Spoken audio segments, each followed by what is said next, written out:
नमस्कार दोस्तों, भक्ति 24 टीवी में आप सभी का स्वागत है। सावन माह में तुलसी में जल चढ़ाने से कौन सा फल मिलता है, आइए जानते हैं इस वीडियो के माध्यम से। सावन माह में तुलसी में जल चढ़ाने से कौन सा फल मिलता है। आप सभी को सावन माह की हार्दिक शुभकामनाएं। सावन का महीना बहुत ही पवित्र माना जाता है। इस महीने में भगवान शंकर की पूजा होती है। सावन के महीने में तुलसी माता का भी पूजन किया जाता है। हिंदू धर्म में तुलसी के पौधे को भी पवित्र पौधा माना जाता है। तुलसी के पौधे में शाश्वत भगवान श्री हरि विष्णु जी और माता लक्ष्मी जी का वास होता है। यदि कोई भक्त कभी भी भगवान श्री हरि का भोग लगाता है तो भगवान विष्णु तुलसी पात्र के बिना किसी भी प्रकार का भोग स्वीकार नहीं करते हैं। तुलसी को भगवान श्री हरि विष्णु की अर्धांगिनी भी कहा जाता है। इसीलिए जो भी मनुष्य तुलसी की पूजा करता है वह कभी भी गरीब नहीं होता है। जो भी मनुष्य रोज तुलसी माता को जल देता है उसकी कभी दुर्गति नहीं होती है। ऐसा मनुष्य घोर पाप करने के बाद भी नरक में नहीं जाता है। आज मैं आप सभी को एक कथा के माध्यम से बताती हूँ कि सावन माह में तुलसी को जल देने से कौन सा फल मिलता है। अगर आप भगवान शिव के सच्चे भक्त हैं तो उनकी कृपा प्राप्त करने के लिए कमेंट में ओम नमः शिवाय या हर हर महादेव अवश्य लिखें। चलिए कथा का शुरू करते हैं। एक समय की बात है, भगवान भोलेनाथ जी के पास माता पार्वती जी आती हैं और देवों के देव महादेव जी कहते हैं कि हे स्वामी, आप तो तीनों लोकों के स्वामी हैं। आपने समुद्र मंथन के समय समस्त संसार के मनुष्य को विष से बचाने के लिए आपने उस विष को पिया था। आप देवों के देव, परंतु आप फिर भी इस तुलसी के पौधे की पूजा क्यों करते हैं? इसे नित्य जल क्यों चढ़ाते हैं? मैं इस पौधे को जल चढ़ाने का महत्व जानना चाहती हूँ। माता पार्वती की बात सुनने के बाद भगवान भोलेनाथ बोले कि हे देवी पार्वती, तुलसी साक्षात लक्ष्मी जी का ही रूप हैं और माता लक्ष्मी धन की देवी हैं और माता लक्ष्मी की नित्य पूजा करने से करोड़ों फायदे हैं जो मनुष्य को पता ही नहीं होते हैं। और तो और तुलसी के पौधे पर नित्य नियम से जल चढ़ाने से मात्र मनुष्य के करोड़ों पाप नष्ट हो जाते हैं। हे देवी पार्वती, तुलसी का महत्व तो बहुत है, परंतु इसका खास महत्व सावन माह में है। हे देवी पार्वती, चलो मैं तुम्हें तुलसी को जल देने का महत्व बताने से पहले एक अत्यंत प्राचीन कथा सुनाता हूँ। इस कथा के माध्यम से तुम्हें तुम्हारे सारे प्रश्नों के उत्तर मिल जाएंगे, इसीलिए तुम इस कथा को ध्यान से सुनना। इस कथा को सुनने मात्र से ही समस्त पापों का नाश हो जाता है। अब माता पार्वती जी कहती हैं, प्रभु, मैं इस कथा को अवश्य सुनना चाहती हूँ। कृपया आप मुझे वह कथा सुनाइए, मैं इसे पूरे ध्यान से सुनूंगी। तब भगवान भोलेनाथ माता पार्वती को तुलसी को जल देने के महत्व की कथा सुनाते हैं। शिव जी कहते हैं, हे देवी पार्वती, तुलसी को जल देने के पीछे एक प्राचीन इतिहास छुपा है जो बहुत ही उत्तम और पुण्य फल प्रदान करने वाला है। हे देवी पार्वती, पूर्व काल की बात है। देवपुरी में गोपाल नाम का एक ब्राह्मण रहता था। वह जन्म से ही ब्राह्मण था, किंतु वह कर्म से भ्रष्ट कपटी बुद्धि वाला व्यक्ति था। वह कंबल तथा चमड़ा आदि बेचकर धन कमाता था। साथ ही साथ प्रत्येक व्यक्ति से बहुत झूठ बोलता था। उस ब्राह्मण का मन हमेशा बुरे काम करने में लगा रहता था। वह सभी के यहाँ पर चोरी करता था। उसको वैश्यागमन और जुए की बहुत बुरी आदत थी। उसने अपने जीवन में कभी पुण्य का काम नहीं किए थे। वह सिर्फ नाम का ब्राह्मण था। उसने कभी भी शास्त्रों का अध्ययन नहीं किया था, कभी पूजा पाठ भी नहीं किया था। सदैव अपना मन दूसरों के धन को पाने के लिए लगाए रखता था। दूसरों की स्त्रियों को देखते ही उसकी लार टपकती थी। गोपाल दिन में जो भी धन कमाता था वह उस धन को रात्रि में वेश्याओं के साथ रात बिता के उसके साथ गमन में खत्म कर देता था। इस प्रकार से वह अत्यंत पापी ब्राह्मण अपना जीवन केवल पापों के कार्यों को करने से व्यतीत करता था। वह इतना कपटी ब्राह्मण था कि उसने अपने मुख से कभी भगवान श्री हरि का नाम ही नहीं लिया था और ना कभी देवताओं का पूजन किया था। अब भगवान भोलेनाथ कहते हैं कि हे देवी पार्वती, इस प्रकार से पाप करते हुए उस ब्राह्मण को अनेक वर्ष बीत जाते हैं। फिर एक दिन उस ब्राह्मण ने कंबल खरीदे और बिक्री करने के लिए अरुणाचल नगरी पहुंच जाता है। अब उस नगर के पास से नर्मदा नदी बहती थी। वह नदी बहुत ही पावन थी, इसीलिए उस नदी में स्नान करने के लिए दूर दूर से बहुत से लोग आया करते थे। जब वह गोपाल ब्राह्मण वहां पहुंचा तो वह उसने देखा कि आज भी वहां पर कई सारे ब्राह्मण आए हुए हैं। वह ब्राह्मण उसी नदी के किनारे एक आश्रम में ठहरता था। गोपाल वहां देखता है कि उस आश्रम में तो अनेक विद्वान ब्राह्मण हैं जो पुराणों का पाठन तथा भगवान विष्णु की स्तुति करने में मग्न हैं। अब वह पाखंडी ब्राह्मण गोपाल भी ढोंग करता हुआ वहीं पर उनके साथ रुक जाता है और उन विद्वानों ब्राह्मणों के साथ जब वह रुकता है तो उसे भी भगवान श्री हरि विष्णु का नाम सुनने का अवसर मिल जाता है। क्योंकि उस ब्राह्मण को बिक्री करनी थी तो वह वहीं पर कुछ दिन रुक जाता है। अब वहाँ पर जब रुकता है तो वह देखता है कि वहाँ पर आए हुए लोगों ने गायों का पूजन करके ब्राह्मणों को भोजन कराया है। तो उस पापी ब्राह्मण ने भी उन सभी के साथ बैठकर भोजन किया और भगवान का प्रसाद भी ग्रहण किया। भगवान भोलेनाथ जी कहते हैं, हे पार्वती देवी, वहीं पर उस आश्रम में एक तुलसी का पौधा था। सबको देखकर वह पाखंडी ब्राह्मण भी जाने अनजाने में ही उस तुलसी के पौधे में जल डालने जाने लगता है। वह श्रद्धा भाव से नहीं जाता था। उसके मन में कोई विचार नहीं था कि वह क्या कर रहा है। वह रोज सुबह उठकर एक पात्र में पानी लेकर तुलसी के पौधे में डालता था। उसे ऐसा करते करते लगभग 1 महीना बीत चुका होता है। अब उस पाखंडी ब्राह्मण ने जो भी कार्य किए थे वह सावन में किए गए थे। क्योंकि वह ब्राह्मण तो पाखंडी था तो उसे कुछ पता नहीं था कि सावन का महीना चल रहा है। अब भगवान भोलेनाथ जी कहते हैं, हे देवी पार्वती, एक दिन की बात है जब वह ब्राह्मण आश्रम में सोया हुआ था तब उस स्थान पर एक सर्प आ गया और जब वह ब्राह्मण सो रहा था तो उस सर्प ने उसे नींद से ही काट लिया और उस पापी ब्राह्मण की नींद में ही मृत्यु हो गई। सुबह वह अन्य ब्राह्मणों ने उसे बेहोश अवस्था में देखा तो उन्होंने उसके मुख में तुलसी पात्र और तुलसी का जल डाल दिया, परंतु उसको होश नहीं आया। और फिर सभी ब्राह्मणों को पता चला कि इसकी मृत्यु हो गई है। उस पापी ब्राह्मण की मृत्यु के बाद उसकी आत्मा को लेने के लिए उस स्थान पर यम को दूत प्रकट हुए और उसे पकड़कर यमलोक ले जाने लगे। जब वह यम के दूत रास्ते में ब्राह्मण को ले जा रहे थे तब वह पापी ब्राह्मण विलाप करने लगा और यमदूतों से कहने लगा, हे यमदूतों, मुझे आप कहाँ ले जा रहे हो? मेरी मृत्यु किस कारण हुई है? मैंने कौन सा पाप किया है?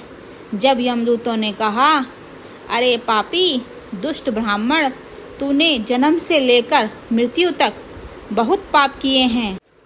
तेरे पापों के कारण हो जब तू सो रहा था, तभी एक काले सर्प ने तुझे काट लिया और तेरी मृत्यु हो गई। अब हम तुझे यमलोक लेकर जा रहे हैं। वहाँ पर यमराज तेरे पाप कर्मों का लेखा जोखा देखेंगे और निश्चित ही तुझे वे नरक में डालेंगे। उन यमदूतों की बात सुनकर वह ब्राह्मण जोर जोर से विलाप करने लगा और उन यमदूतों से क्षमा याचना करने लगा, किंतु यम के दूतों को उस पर जरा सी भी दया नहीं आई, क्योंकि वे मृत्यु के देवता की आज्ञा का पालन कर रहे थे और वे उसे पीटते हुए यमलोक लेकर आए।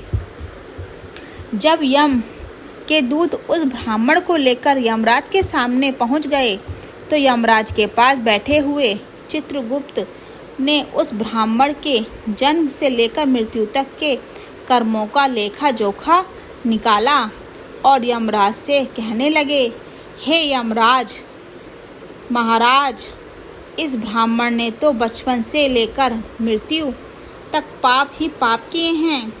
इसने कोई पुण्य का काम कभी नहीं किया, तो महापाप है। तब यमराज जी बोले, अरे इसे तुरंत ही मेरी नज़रों से दूर कर दिया जाए और कुंभी पाप में नरक में डाल दिया जाए। अब महाराज जी उस यमदूत से कहते हैं, हे दूत, जीवन भर पाप करने वाले इस दुष्ट ब्राह्मण को उठाकर ले जाओ और इसे कुंभी पाक नरक में डाल दो। यमराज के आदेशों का पालन करते हुए यमदूत उस पापी ब्राह्मण को लेकर चले गए और उसे बड़े बड़े मुंदरी से पीटने लगे, जिससे उस ब्राह्मण का मस्तक टूट गया और वे उसे कुंभी पाक नामक नरक में ले गए। उस भयंकर नरक में खोलते हुए तेल के बड़े बड़े घड़े थे, जिसे नीचे भयंकर अग्नि धधक रही थी।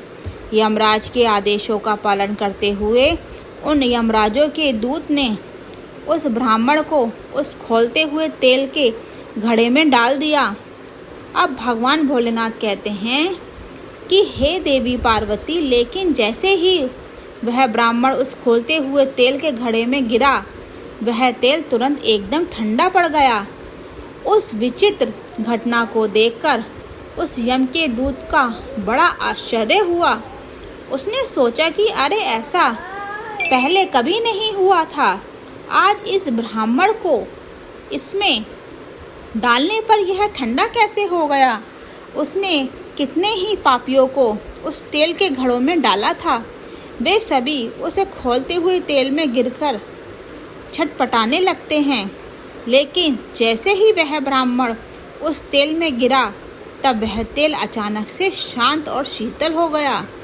इस आश्चर्यजनक घटना को देखते ही वह यमदूत तीव्र गति से दौड़ता हुआ सीधा यमराज जी के पास पहुंच जाता है। तब उस यमदूत को इतना घबराया हुआ देखकर यमराज ने पूछा, हे दूत, क्या बात है? आखिर तुम इतनी तीव्र गति से दौड़ते हुए क्यों जा रहे हो? फिर वह दूत कहता है, हे यमराज, आपने जिस ब्राह्मण को कुंभी पाक नरक में डालने के लिए कहा था, हमने वैसा ही किया है और जैसे ही हमने उसे कुंभी पाक नरक में डाला, तब नरक की अग्नि बुझ गई और वह खौलता हुआ तेल भी बिल्कुल ठंडा पड़ गया। अब यमराज जी कहते हैं, हे दूत, यह तो बड़ी ही विचित्र घटना है। ऐसे तो पहले कभी नहीं हुआ। अब यमराज भी अपने मन में विचार कर रहे होते हैं। तभी उस स्थान पर देवर्षि नारद जी पधारते हैं। देवर्षि नारद जी को देखकर यमराज अत्यंत प्रसन्न होते हैं और उन्हें प्रणाम करके उनका स्वागत करते हैं। फिर यमराज नारद जी कहते हैं, हे देवर्षि नारद, आप उचित समय पर आए हैं। हमने आज एक अत्यंत पापी ब्राह्मण को कुंभी पाक नरक में गिराया है, किंतु उसके गिरते ही नरक की अग्नि ठंडी पड़ जाती है और खौलता हुआ तेल भी शीतल बन जाता है। यमराज जी कहते हैं, और हे धर्मराज, आपने जिस ब्राह्मण को नरक में डाला है वह नरक में डालने योग्य नहीं है, क्योंकि इस ब्राह्मण के द्वारा अनजाने में ही ऐसा कर्म हो गया है कि नरक का नाश करने वाले हैं। जो पुण्य कर्म करने वाले लोगों के साथ रहता है उसे उनके पुण्य का भाग फल भी मिल जाता है। और यह ब्राह्मण तो 1 महीने तक भगवान विष्णु के भक्तों के साथ रह चुका है। इस ब्राह्मण ने एक आश्रम में रहते हुए नित्य तुलसी को जल अर्पण किया है, इसीलिए यह बहुत बड़ा पुण्यवान बन गया है। इसके समस्त पाप नष्ट हो गए हैं और यह ब्राह्मण अब स्वर्ग लोक जाने का अधिकारी बन गया है।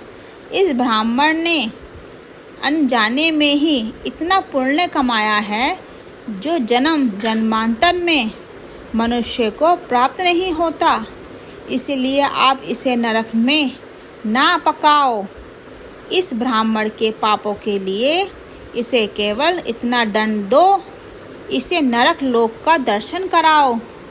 अब भगवान भोलेनाथ जी कहते हैं कि हे देवी पार्वती, देवर्षि नारद की बात सुनकर यमराज अत्यंत प्रसन्न होते हैं और उस ब्राह्मण को कुंभी पाक नरक से निकालकर लाते हैं और अपने दूतों से कहते हैं, हे दूत, इस ब्राह्मण महाआत्मा को ले जाओ और संपूर्ण नरकों का दर्शन कराओ। अब यमराज की बात को सुनकर यम के दूत उस ब्राह्मण को ले जाते हैं और संपूर्ण नरकों का दर्शन कराते हैं। इस प्रकार ये यम के दूत उस ब्राह्मण को संपूर्ण नरकों का दर्शन कराते हैं और फिर से यमलोक में ले जाते हैं और फिर वह ब्राह्मण एक यश बन जाता है। जब भगवान भोलेनाथ कहते हैं कि हे देवी पार्वती, जैसे मुझे कैलाश पर्वत प्रिय है, वैसे ही जो मनुष्य नित्य तुलसी की पूजा करता है, तुलसी को जल देता है, वह मुझे सबसे अधिक प्रिय है। उस मनुष्य की कभी दुर्गति नहीं होती, वह कभी नरक में नहीं जाता है। जिन घरों में तुलसी का पौधा सदैव ही हरा भरा रहता है, उस घर में सुख शांति और समृद्धि बनी रहती है। हे देवी पार्वती, ही भगवान विष्णु की पूजा में और उन्हें चढ़ाए जाने वाले भोग में तुलसी के पत्र अवश्य होने चाहिए, क्योंकि तुलसी पत्र के बिना भगवान विष्णु किसी भी प्रकार का भोग स्वीकार नहीं करते हैं। इसीलिए प्रत्येक घर में तुलसी का पौधा अवश्य होना चाहिए। अगर आपके घर में तुलसी है तो सुख शांति और समृद्धि के लिए तुलसी को चुनरी अवश्य उड़ानी चाहिए। हमेशा ध्यान रहे कि तुलसी का पौधा चुनरी के बिना अधूरा होता है। तुलसी केवल एक पौधा नहीं है, बल्कि वह देवी है। वह त्रिलोक के स्वामी भगवान विष्णु की पत्नी है। इसीलिए तुलसी को चुनरी अवश्य ही चढ़ाना चाहिए। इसके से पति पत्नी में प्रेम और विश्वास बढ़ता है। घर में रहने वाली महिलाएं सदा सुहागन और सौभाग्यशाली रहती हैं। इसीलिए तुलसी का विवाह भी अवश्य करना चाहिए। इससे मनुष्य के सभी दुखों का अंत होता है और सांसारिक जीवन में सुख में बीतता है। तुलसी के पौधे पास अपने मुख से कभी भी कोई अपशब्द नहीं बोलना चाहिए। तुलसी के पास भूल से भी जूते चप्पल अथवा झाड़ू पोंछा नहीं रखना चाहिए। ऐसे किए जाने वाले कार्यों को शास्त्रों में पाप माना जाता है। जहाँ पर तुलसी का पौधा होता है, उस स्थान के आसपास आपको भूलकर भी थूकना नहीं चाहिए। तुलसी के पास जल से भरा हुआ पात्र भी नहीं रखना चाहिए। तुलसी के पौधे के पास दीपक जलाने के बाद दीपक को वहाँ से हटा देना चाहिए। क्योंकि तुलसी के नीचे बुझा हुआ दीपक रखना अशुभ माना जाता है। जिस स्थान पर भी तुलसी का पौधा होता है उस स्थान को हमेशा ही स्वच्छ रखना चाहिए। इसीलिए नियमित रूप से तुलसी के पौधे के आसपास सफाई का ध्यान रखें। तुलसी के पौधे में शिवलिंग और गणेश जी की प्रतिमा नहीं रखनी चाहिए। साथ ही तुलसी के गमले में अन्य किसी भी प्रकार का पौधा लगाना इसे भी अशुभ माना जाता है। इसीलिए तुलसी के पौधे के आसपास कपड़े भी नहीं सुखाना चाहिए, अन्यथा कपड़ों से गंदा पानी तुलसी के पौधे पर गिर सकता है। ध्यान रहे कि तुलसी के पौधे को नाखून से नहीं तोड़ना चाहिए, जिससे तुलसी का अपमान होता है। यदि तुलसी के पत्ते सूखकर गिर जाते हैं तो उन्हें कचरे में नहीं डालना चाहिए। उन पत्तों को तुलसी के मिट्टी में ही दबा देना चाहिए और रविवार के दिन तुलसी के पत्ते नहीं तोड़ने चाहिए और ना ही रविवार को तुलसी जी को जल चढ़ाना चाहिए। बाकी अन्य नित्य तुलसी को सभी जल देना चाहिए और शाम के समय एक दीपक जलाना चाहिए। अक्सर महिलाएं स्नान के बाद अपने बाल खुले रखकर ही तुलसी को जल देती हैं। ऐसे करने का भी पाप माना जाता है। महिलाओं को इस बात का हमेशा ध्यान रखना चाहिए। महिलाओं को हमेशा ही अपने बाल बांधकर माथे पर सिंदूर लगाकर ही तुलसी में जल चढ़ाना चाहिए, जिससे उस स्त्री को तुलसी माँ का आशीर्वाद प्राप्त होता है। घर में तुलसी का पौधा लगाते समय ध्यान रहे कि इसके लिए गंदी मिट्टी का उपयोग नहीं करना चाहिए। तुलसी के पौधे के लिए शमशान की अथवा गंदगी वाले स्थान की मिट्टी का कभी उपयोग नहीं करना चाहिए। इससे तुलसी माँ रूठ जाती हैं और सूखने लगती हैं। तुलसी का पौधा कभी गंदे स्थान पर नहीं रखना चाहिए, जैसे नाली अथवा बाथरूम के पास। इन स्थानों पर तुलसी का पौधा कभी नहीं रखना चाहिए, अन्यथा गंदा पानी तुलसी के पौधे में गिर जाता है, जो प्रत्येक मनुष्य के लिए बहुत ही अशुभ माना जाता है। घर में तुलसी का पौधा कभी सूखना नहीं चाहिए। शास्त्रों में ऐसी मान्यता है कि तुलसी के पौधे के सूखने से अकाल मृत्यु की सूचना प्राप्ति होती है। घर में तुलसी का पौधा सूख जाए तो घर की सुख समृद्धि खत्म हो जाती है। सूखी हुई तुलसी में माँ लक्ष्मी जी का वास नहीं होता। शास्त्रों के अनुसार मासिक धर्म के दौरान महिलाओं को तुलसी के पौधे में पानी नहीं डालना चाहिए और तुलसी को स्पर्श भी नहीं करना चाहिए। यह उन महिलाओं के लिए वर्जित है। तुलसी को बिना स्नान किए जल नहीं देना चाहिए और पैरों में चप्पल आदि पहनकर भी तुलसी को जल नहीं देना चाहिए। तुलसी को जल देते समय ध्यान रहे कि वह जल आपके पैरों पर ना पड़े, इससे तुलसी माता का अपमान होता है।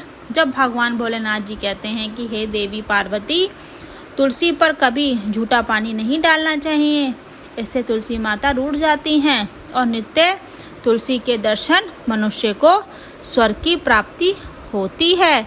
तुलसी के पात्र में सेवन से मनुष्य के सभी पाप नष्ट हो जाते हैं। तुलसी का पौधा हमेशा घर के सामने लगाना चाहिए। इसे पूर्व अथवा उत्तर दिशा में लगाने से आपको शुभ संकेत प्राप्त होते हैं। तुलसी के पास मरुस्थलीय पौधे रखना बेहद अशुभ माना जाता है। ऐसे पौधों से नकारात्मक ऊर्जा निकलती है। शास्त्रों के अनुसार जिन पौधों से हरी भरी कलियों की उत्पत्ति ना हो, उसके स्थान पर कटे निकलते हुए तो ऐसे पौधे को तुलसी के पास कभी रखना नहीं चाहिए। शास्त्रों में केवल पौधे का विशेष महत्व माना गया है। अगर तुलसी के पौधे के पास केले का पेड़ लगा देते हैं तो इसका कई गुना अधिक लाभ प्राप्त होता है। केले के पेड़ में भगवान विष्णु का वास होता है। इसे तुलसी के पास लगाने से घर में सुख समृद्धि आती है। तुलसी के पौधे में शालिग्राम अवश्य रखना चाहिए। इस तुलसी के गमले में शालिग्राम रखने से तुलसी और भी अधिक शुभ प्रभाव आपको देने को मिलेगा। शालिग्राम भगवान विष्णु भगवान का निराकार रूप माना जाता है। यह काले रंग का पत्थर होता है, जिसे विलक्षण और मूल्यवान में रखने तो आपके घर में संपूर्ण नकारात्मक ऊर्जा नष्ट हो जाती है। घर में केवल एक ही शालिग्राम की पूजा करनी चाहिए। पुराणों में कहा गया है, भगवान विष्णु की मूर्ति में बढ़कर शालिग्राम का पूजन करना ज़्यादा महत्व होता है। प्रतिदिन शालिग्राम को स्नान कराना चाहिए। ऐसा करने से सभी जन्मों के पाप नष्ट हो जाते हैं। शालिग्राम भगवान सकारात्मक और अविष्कता का प्रतीक होते हैं। भगवान भोलेनाथ कहते हैं कि हे देवी पार्वती, जो भी मनुष्य मेरे द्वारा बताई गई इन बातों का अमल करता है, वह निश्चय ही रूप से ही जल्द सुखी और करोड़पति बन जाता है।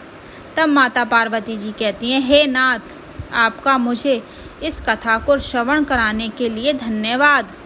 इस प्रकार से भगवान भोलेनाथ देवी पार्वती को सावन माह में तुलसी के पौधे को जल देने का महत्व बताया और घर में तुलसी का पौधा लगाने के नियम बताए। जो भी मनुष्य भगवान भोलेनाथ के बारे में द्वारा बताई गई इन बातों को ध्यान में रखकर चलता है, तो वो अवश्य ही उसे पूर्ण फल की प्राप्ति होती है और काल भी उसका कुछ भी नहीं बिगाड़ सकता। आपको हमारे द्वारा सुनाई गई कथा कैसी लगी, हमें कमेंट करके अवश्य बताइए। फिर एक नई कहानी के साथ हम आएंगे और हमारे चैनल को सब्सक्राइब करना बिल्कुल ना भूलना। कमेंट में हर हर महादेव जरूर लिखना। धन्यवाद।